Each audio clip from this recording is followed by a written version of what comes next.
to Direction Northeast. Hello, I'm Abby Hathorn.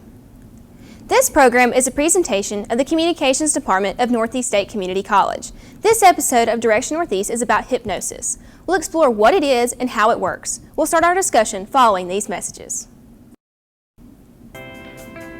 My name is Amanda Broom. I'm a mass communications graduate. I work behind and in front of the camera, and I got my start at Northeast State. We are constantly connected to our smartphones and to the internet, and that's why mass communications in particular is incredibly important because we need it. I belong in college because I love learning, I love meeting people, and I love discovering new things. The best part about coming here was a quality, personal education that was also affordable. Hypnosis has long been viewed with a skeptic eye. Part entertainment and part science, people have wondered if the power of suggestion really is that strong. Rich Ames is the power behind Hypnopaloosa. He is a board-certified hypnotist with the National Board of Hypnosis Education and Certification, and studied psychology and theater as an undergraduate. As a student of hypnosis, Rich trained in Los Angeles and Florida with some of the top hypnotists in the country. His wife and stage partner, Morella, is also a board-certified hypnotist from the NBHEC. She holds a master's degree in counseling from Arizona State University. Mr. Ames, welcome to Direction Northeast. Well, thank you, Abby. Glad to be here. To get us started, what really got you into hypnosis anyway? Well, you know, like everybody else, I had a pretty skewed idea of what hypnosis was, only because of what I'd seen on TV and the movies and everything, and where the hypnotist was some weird, wide-eyed person with a watch waving at you, or getting sleepy, and then somehow people would be totally under their power. And I finally found out when a hypnotist came to my university and did a workshop that it's not like that at all. As a matter of fact, hypnosis is actually a pretty powerful, positive way to go about improving your life. You might ask how it went from positive improving my life to the comedy show we do, and that's a whole different story. Now, how did the comedy show come about, now that you asked me about that? I was afraid you'd ask that. Well, I was working my way through college doing pretty much stand-up comedy and magic comedy in comedy clubs. That's how I was working my way through college, and when I saw this person do his workshop, my grades started improving, and I thought, well, this is pretty awesome, so I'm going to start studying hypnosis. So when I was studying hypnosis, one of my instructors said, you know, you should put the comedy act that you're doing together with the hypnosis. And I thought, you're crazy. How can you put comedy and hypnosis together? Hypnosis is a very serious, positive way of growing. And he said, just try to think about it. So I checked it out, started putting some stuff together, and came up with the comedy hypnosis show I do today. Now, because there are a lot of stereotypes surrounding what hypnosis is and what hypnotists do, how do you overcome that and let people know that it actually is a way to improve their lives? Well, Abby, I'll tell you, it's very difficult sometimes, because sometimes people have a set idea of what it is, and I try in the first 2 or 3 minutes of my show to overcome that idea, explaining to them that forget all of the stuff you've seen in TV, forget what you've seen in the movies. Totally not like that at all. I give them a very quick example of what hypnosis is and what it's not, and then I begin during the entire show breaking down those stereotypes, and it's important to do that. Now, is hypnosis purely an entertainment thing, or is there actually something deeper there? Oh, absolutely. There's a lot deeper. As a matter of fact, entertainment is really just a very small part of what we do. With hypnosis, you can make so much positive change in your life. People don't understand that the subconscious mind is a part of your mind that controls so much of what you do in life. All of your habits, all of the, you know, if you want to lose weight or you want to quit smoking, you've heard that you can do all of that with hypnosis. But it's all a matter of controlling your own subconscious mind. It's not a matter of the hypnotist being in control of you. And but stage hypnosis, the comedy part, is just a very small part of that. Now, can everyone be hypnotized, or is it more along the lines of how that person's state of mind is whenever you're being hypnotized? It's not what you expect. The more intelligent someone is, the more imagination someone has, the more likely they are to be able to be hypnotized. Those who have a strong lack of imagination are the ones who are the most difficult. Well, I take that back. The most difficult are engineers. Engineers, no matter how intelligent they might be, have a tendency to be always looking for how something is working, why it's working, and all of that. So when you try to put an engineer under hypnosis, they're always thinking all the time about what it is that you're doing and why that's going to work and why that's not going to work. And so I love engineers, I truly do, but they're the most difficult. Now, for someone who doesn't necessarily understand what hypnotizing would be, how would you explain that? It's very simple. Hypnosis is simply relaxation. We get them very nice and comfortable and relaxed. First, relax the body, then relax the mind. Get them in what's called an alpha state of consciousness, where the alpha waves are going in the brain. And then once you've got them relaxed, then we start making suggestions. Now, in a stage show, we make suggestions of actions for them to do. We have them dancing, we have them thinking they're stars. We might have a Michael Jackson, at least somebody thinks he's Michael Jackson on stage. In a therapeutic situation, we don't have them dancing or anything like that. In a therapeutic situation, we give them what are called affirmations or positive statements about a goal or a direction that they want to accomplish to go with their lives.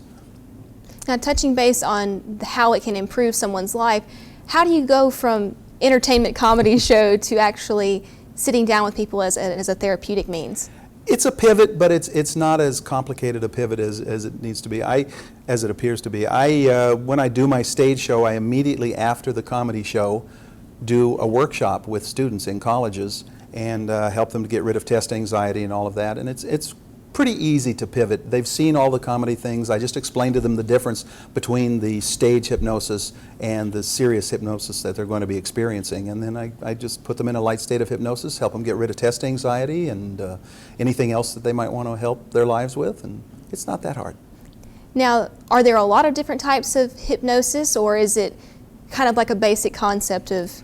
It's a basic concept that no one has been able to totally figure out since forever. I mean, there are examples on Egyptian hieroglyphics on seriously of people doing what appears to be a type of hypnosis, and no one can totally explain why it works, but it's very, very effective in working. There are tons of theories on how it works and why it works. Mesmer was the first person to bring hypnosis. People think about mesmerizing and all of that. But his idea of hypnosis was totally different than the modern ideas of hypnosis. Basically, all we really know about hypnosis is that whatever your subconscious mind believes, your subconscious mind has a picture of you in whatever way that, for instance, it has a picture of you as a good student or not so good a student. And if you can change that picture, if you can make that picture a little more positive for somebody, that person can begin to believe that he can be a more successful student. And so we use hypnosis to change that picture, because your subconscious mind is very open to suggestion when the conscious mind is out of the way. And that's all hypnosis is just kind of getting the conscious mind off to the side so it doesn't interfere, and then the subconscious accepts those suggestions and it begins to move towards whatever it is that the person being hypnotized wants to accomplish. Now, how did you get involved with college students and coming in and teaching them different ways to handle those anxieties and those pressures of the stresses of college? Well, having been a college student and having gone through all the pressures and all the stresses, I realized how important it was to be able to get rid of stress and be able to get rid of pressure, and there's just huge pressure. You know the pressures on a college student today. And so I had that knowledge of what they were going through, and I realized that hypnosis can really be helpful and be effective, and I just thought if I put that together, if I start calling up colleges and telling them we can do this together, that we can help students, we can improve their lives a little bit, and also give them a whole bunch of fun during the show, because that's important. I mean, college students generally won't show up just for a lecture or workshop, especially if you want to come to a night show or something like that and they've got 100 other things to do. But if you can make it fun, if you can make it look interesting and have a good time, and then also make their lives a little bit better, that works. And I love doing it. Do you always get a really good response, or are there still some of those college students who are like, I'm not really sure how I feel about that? Some are like that. However, we usually get an extremely good response, yeah. We have a great time with the students, and they seem to have a great time. It gives people a chance to show off a little bit. But the one important thing that I have to do on stage is not have people showing off too much. People come on stage sometimes and they want to show off and they want to be the big star and the big hit and everything, and they tend to overact and then they act hypnotized. And it's important for me to explain to people that I don't want people to act hypnotized. If it works for you, if it's working and you're enjoying it and you're getting into it, that's great. But if you're just showing what you would be like if you were hypnotized, I really would prefer you not be on the stage. Now, is being hypnotized different for everybody, or does it kind of relate back to that whole psychological state of mind? Both. There are a lot of similarities. There are a lot of similarities that everybody experiences certain types of feelings and things, but most hypnotists, at least the hypnotists that are trained, there are a lot of untrained hypnotists out there, but people that have the training, that have the certification and everything that I do, basically understand how to put people to a level of hypnosis, not a very deep level, but a level of hypnosis, particularly on stage, that relaxes them. We tend to say it's like a beer buzz without the beer. You just kind of relax and you just kind of feel like doing the things that the hypnotist is saying to do. And so therefore the responses from people are pretty much universal, I think. Now, do people remember being hypnotized, or do they even know that it's happening? Yes, and that's also a problem. A lot of people think that, oh, when I'm up on stage, I'm not going to remember anything, because I've seen that on television. And I make sure and give suggestions to people on stage that you will remember everything that you've done up here, because I want people to remember. I want them to say, wow, that was fun. I really enjoyed that. I want to go do it again. When we go back oftentimes to a university or something, people will say, I saw you last year. Can I do it again? Can I do it again? Because they had so much fun. Because there is a lot of skeptic ideas around hypnosis and all that, why do you think that hypnosis has that idea to people that it's just a game or it's nothing real? Oh, I think because of the influence of television and the media. Movies and TV present hypnosis in such an extremely serious light, and people think, wow, I'm going to see ghosts when I get hypnotized. And then they start to think, oh, that can't be, you can't see, so it must be all fake, it must be all fake. And so I just have to explain to people that it's not fake, it's real, it's a genuine phenomena, it's a way of getting in touch with your subconscious mind, and it's not like TV or the movies.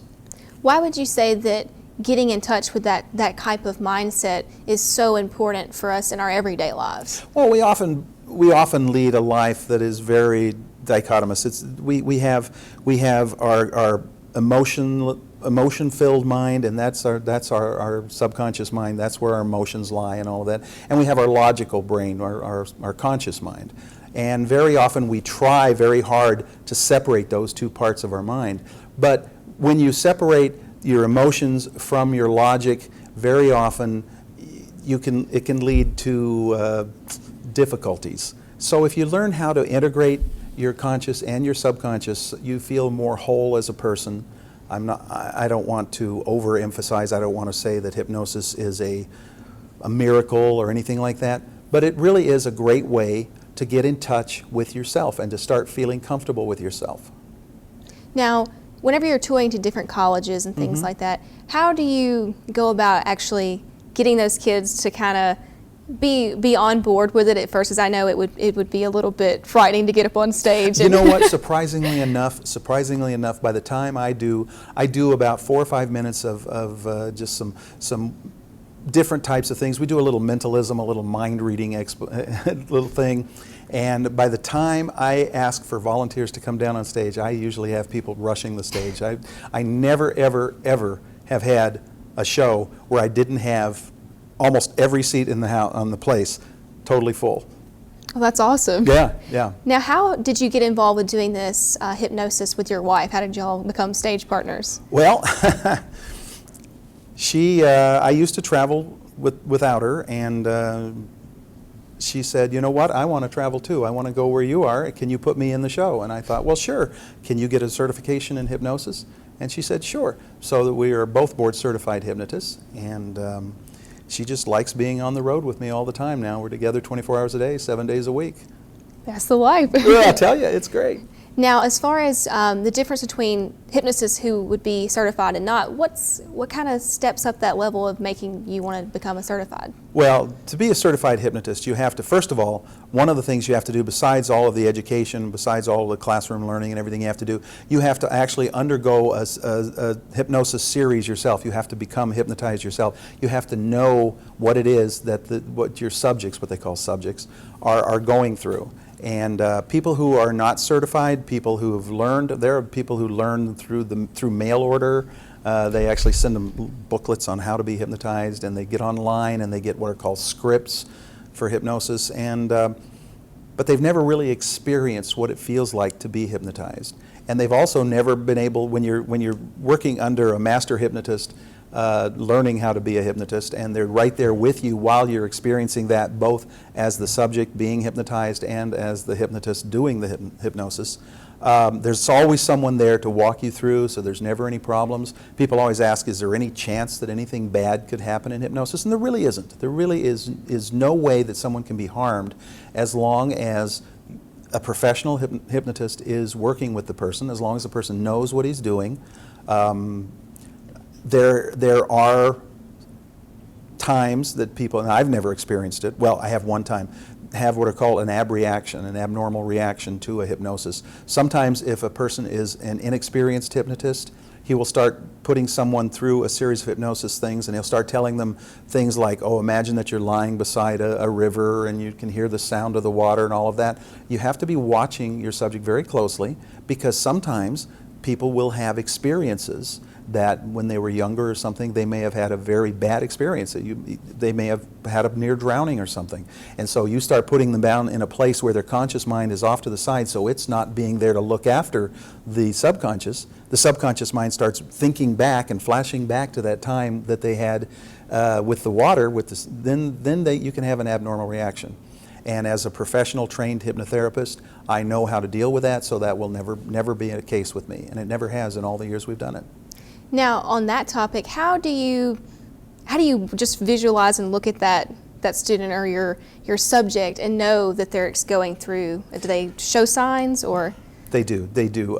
First of all, you're watching for things like rapid eye movement. You're watching for twitching. You're watching for a number of different reactions, facial experiences, facial reactions, that sort of thing.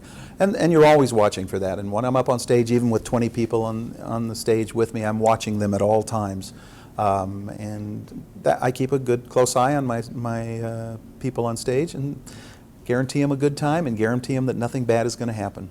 Now, also, when you're working with hypnosis, and can that be used as a means of therapy to overcome situations like that? Yes.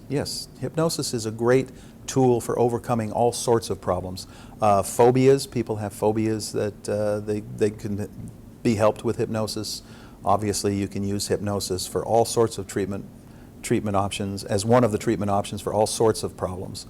And yeah, you can definitely use hypnosis for even getting people out of problem with hypnosis. You know how to do what you're doing, and so you say, okay, you say a certain phrase or a certain statement that'll bring them to a place that they need to be so they can relax and enjoy the hypnosis. Now, after someone's been hypnotized and you've gone through that, does a hypnotist have to say that special word that would make them do that, or can anyone do that?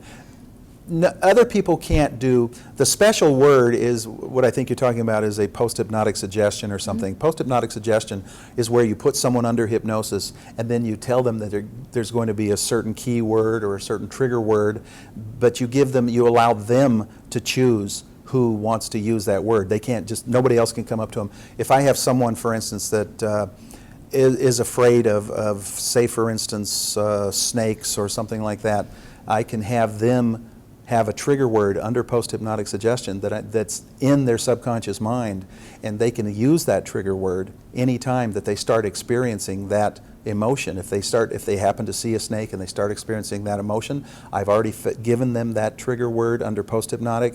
They can actually use it for themselves. But no way can somebody that's not a hypnotist say to something, like for instance, if you came and watched my show tonight, after somebody left the stage, well, first of all, they're completely released from hypnosis. But even if they hadn't been released from hypnosis, they are keyed in to only accepting my suggestions or my partner, Marielle, her suggestion. And that's the only ones that can give them suggestions to do things. I hope that answers the question. Yeah. Okay.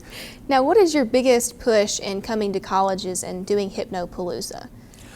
Biggest push is I know how positive hypnosis can be for students, all students, whether they're really terrific students or on the edge not doing so well. We've spoken to a great many students who are just at the end of their rope. They're just having difficult time for so many reasons in college. And we know that hypnosis is a great way to help people be able to get in touch and get over some of the humps in college. One of the biggest problems is test anxiety. People have test anxiety to such a degree. We've done it in colleges all over the country, from the largest universities, Notre Dame, Texas A&M, all the way down to the very tiniest little colleges. And we know that everywhere people have a little bit of test anxiety.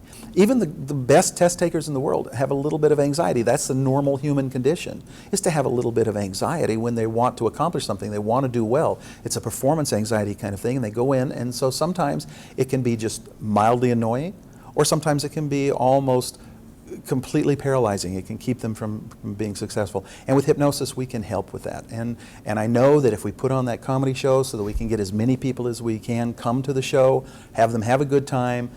I've worked through the entire show so that they trust me, that they feel that the things I'm saying to them are not things that will harm them or hurt them in any way. Then I can start leading them into controlling and learning their own hypnosis. We did, in the auditorium today, we did a self-hypnosis session. I taught everybody in there how to hypnotize themselves. Not that they're going to be able to put themselves in a deep state of hypnosis, but a light state of hypnosis, just to relax, to get rid of stress, and to begin accomplishing things. So how do you go about hypnotizing yourself? Like, say I'm in the middle of a test and I'm having some super test anxiety. How do I go about It's that? a very simple relaxation effort. I know that the big word today is mindfulness. Everybody needs mindfulness. Is just simply being aware. I teach people how to just relax, close their eyes, relax, and pull their bodies down to where they're so comfortable, because it's important that you don't feel stresses in your body. If you feel tense and stressful, your mind won't be able to relax enough to get into hypnosis. I teach them how to do that in just a few seconds, and then I have them count down from 5 down to 1, saying relax after every number. Once they get into that nice relaxed place, they can actually start speaking to their own subconscious. Your conscious mind isn't gone when you're in a light state of hypnosis. It's still back there.